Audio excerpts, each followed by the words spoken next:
Hi, I'm Emily. Coming back to my hometown after college should have felt comforting, but stepping into my late father's house felt more like entering a cold, unfamiliar place. My stepdad Paul, his wife Susan, and their kids Mark and Lucy had turned the house into something I barely recognized. The warmth and happiness that once filled the house were gone, replaced by a heavy, uncomfortable silence that felt like it was choking me.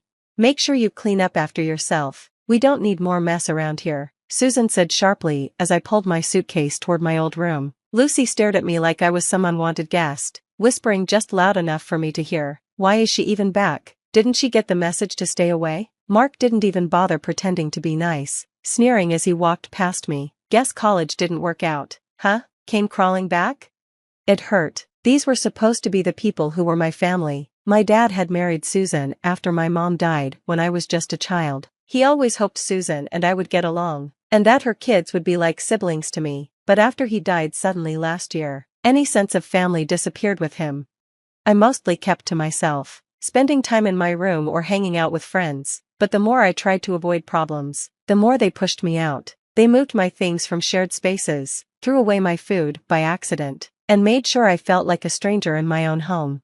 One evening, when I came back from a walk, I overheard Paul and Susan talking in the kitchen. They didn't notice me standing just outside the doorway. "She has no clue about the will," Paul said. "As far as anyone's concerned, everything went to you and me." Susan's voice was cold and calm as she replied, "Let's keep it that way. The less she knows, the better. We can't afford any trouble." Trouble? My father's will? They were hiding something important. The truth hit me hard. Not only did they not want me here, but they were also trying to keep me from finding out something that might actually belong to me. That night, lying in my old bed, surrounded by boxes I hadn't unpacked, because I never felt at home, I made a decision. I couldn't stay here any longer, not with them. I started planning my escape. I didn't know where I would go, but I knew I had to leave. The next morning, I met my best friend Jamie at the local cafe, and we looked through rental listings. Jamie placed a comforting hand on mine and said with a smile, "You know you can always stay with me until you find a place." "Thanks," I replied. "I might just do that," I replied, trying to force a smile. It was a huge relief to know I had at least one ally in this town. The coffee shop buzzed with the lively chatter of people starting their day, a stark contrast to the suffocating silence at Paul's house. Here, I could breathe. Here, I could think. As I sipped my coffee, a plan slowly began to take shape in my mind. I needed to uncover what they were hiding about my father's will. But first, I had to secure a new place, a safe space where I could regroup and prepare for whatever was coming next. Moving into my tiny apartment felt like stepping into a completely different world, a small, cramped world, but it was mine. The freedom was thrilling, even though the financial pressure was real. I scraped by with an online business, selling handmade crafts I'd started making as a hobby. It wasn't much, but it was a beginning, a step towards something bigger, something that belonged to me. One chilly morning, while updating my online store, I remembered something my dad used to say: "Always carve your own path. No matter how tough it gets, keep your chin up and push forward." His words felt like a soothing balm to my tired spirit. He had always been my source of strength, teaching me how to be resilient when life threw challenges my way. With his advice echoing in my head, I knew it was time to deal with the situation at the house. I needed answers, and there was only one place I could get them. I made an appointment with my dad's lawyer, Mr. Thompson, hoping he could help me figure out what was really going on. Sitting across from him in his office, surrounded by the scent of old books and leather, I felt a mix of nervousness and hope. "I've been wondering about the house," I said, trying to keep my voice steady. "I have concerns about how things were handled after my father passed." Mr. Thompson adjusted his glasses and pulled a thick file from his desk drawer. "Well, Emily, according to your father's will, the house was left entirely to you." The room seemed to spin as I processed what Mr. Thompson had just told me. "The house belongs to me?" I managed to say, still in shock.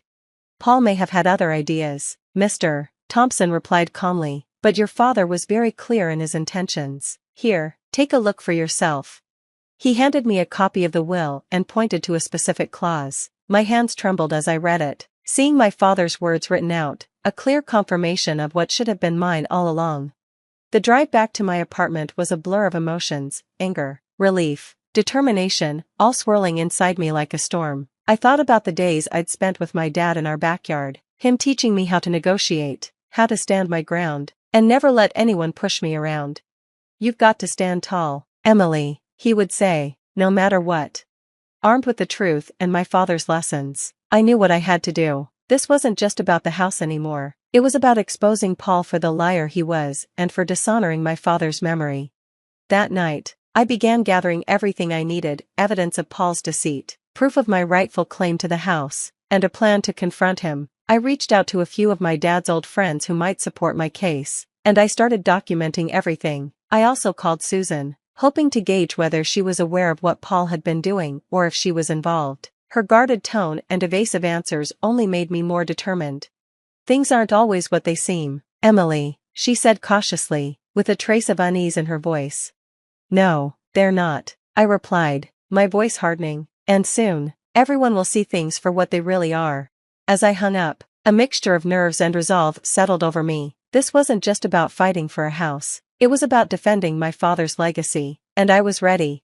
The following weeks were a whirlwind of activity. I went through boxes of my dad's old papers, finding receipts, emails, and letters that hinted at just how deep Paul's deception ran. Every piece of evidence was carefully organized and catalogued, building my case bit by bit.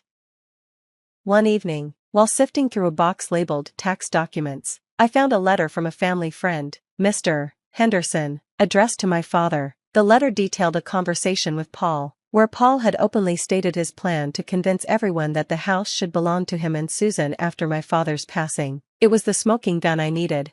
The next day, I met with Mr. Henderson, who was more than willing to provide a sworn statement recounting his conversation with Paul. Armed with this new evidence, I called my cousin Alex, who specialized in real estate law. We met at a small cafe downtown, where I laid out everything I had uncovered. Emily, you have a strong case here, Alex said, reviewing the documents. Based on this, Paul's actions could easily be considered fraud. You have rights, and we can fight to enforce them. With Alex's help, we drafted a formal letter to Paul, asserting my legal claim to the house and warning him of the consequences if he continued with his dishonest tactics. It felt incredibly empowering to finally take decisive action, knowing I was on solid ground. But the real turning point came when I decided to confront Susan directly. If she truly didn't know the full extent of Paul's schemes, she deserved to. One afternoon, I invited her to meet for coffee, hoping that in a neutral space, we could talk openly. Susan, I found something troubling in my father's documents, I began, carefully watching her reaction. There are inconsistencies in what Paul has told us about the house. According to my father's will, the house was left to me, not to Paul. I have the documents to prove it. Susan's face turned pale, her eyes flickering with a mix of surprise and confusion. I had no idea, she stammered. Paul told me the house was left to both of us, to secure our future. I understand this is hard to hear, and I'm not trying to start a conflict, I said, keeping my tone calm but firm, but you deserve to know the truth. I think Paul has misled both of us. Susan was silent for a moment, then slowly nodded. I need to think about this, Emily. If what you're saying is true, I need to reassess a lot of things. As we parted, I sensed a shift. Susan's reaction was exactly what I had hoped for, a crack in Paul's lies that could bring everything down. Walking back to my apartment, my resolve hardened. This was no longer just about reclaiming my father's house. It was about justice and making sure my father's wishes were honored, ensuring that deceit wouldn't win.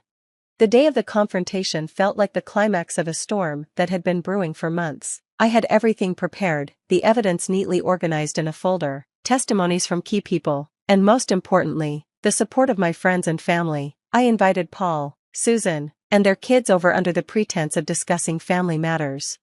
As they settled into the living room, the tension was thick. I began, "Thank you all for coming. There's something important we need to talk about regarding my father's house and his will." Paul scoffed, his arrogance clear. "Here we go again, Emily. What now? More accusations?" I didn't flinch. "Not accusations, Paul, facts." I laid out the documents on the coffee table, my father's will, the letter from Mr. Henderson, and legal assessments. According to these documents, confirmed by multiple legal advisors, this house was left to me, not to you. Paul, you've been lying to everyone. Susan's eyes darted between the papers and Paul. "Is this true? Paul, did you lie about the will?"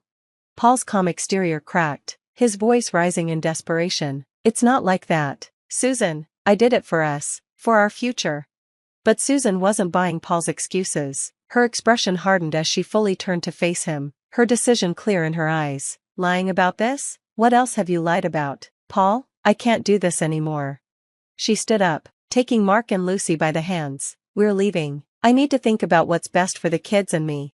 As they walked out, leaving Paul to deal with the mess he'd created, I felt a wave of mixed emotions. There was a sense of vindication for myself, but also sorrow for Susan and the children. In the weeks that followed, word of Paul's deceit spread quickly throughout the community. He didn't just lose his family, his reputation, once built on the image of a respectable family man, was in ruins. Socially ostracized and isolated, he faced the consequences of his actions. Meanwhile, I moved back into the house, the one that had silently witnessed so much of my life. As I unpacked, I came across a box of old letters and photos, memories of my father. Each one reminded me of his love and presence. It was in this home, filled with echoes of the past, that I truly realized what I had reclaimed. I didn't just make the house my home, I turned it into a space for community and healing. The business I'd started out of necessity grew and flourished, and I began hosting workshops to help others who were fighting their own battles against deceit and manipulation. Standing in the newly renovated living room, now alive with laughter and conversation from a local support group meeting, I felt a deep connection to my father's legacy. This house, once a place of conflict, was now a sanctuary, a place of healing and strength. This victory wasn't just about winning back a house or defeating a deceitful stepfather. It was about reclaiming my life, honoring my father's memory, and building a future on the values of integrity and resilience he had instilled in me. And that brings us to the end of the story. Now, I have a question for you. If you were in Susan's position, would you have made the same choice to leave Paul after discovering the truth? Or would you have tried to find another solution? What would you do differently, and why? I'm really interested to hear your thoughts, so please share them in the comments below. If you enjoyed this video, don't forget to like and subscribe for more stories like this. Your support means a lot and helps keep these stories coming. Thanks for watching, and I can't wait to read your responses.